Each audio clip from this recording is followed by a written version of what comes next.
கண்ணா என் கூந்தலில் சூடும் பொன் பூக்களும் உன்னை அழைக்க.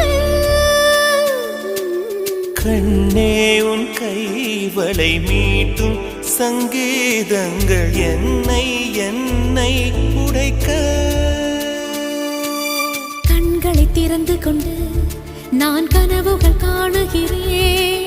கண்களை மூடிக்கொண்டு நான் காட்சிகள் தேடுகிறேன். உன் பொன்விரல் தொடுகையிலே நான் பூவாய் மாறுகிறேன். பூமியில் நாம் வாழும் காலம் தோறும் உண்மையில் என் ஜீவன்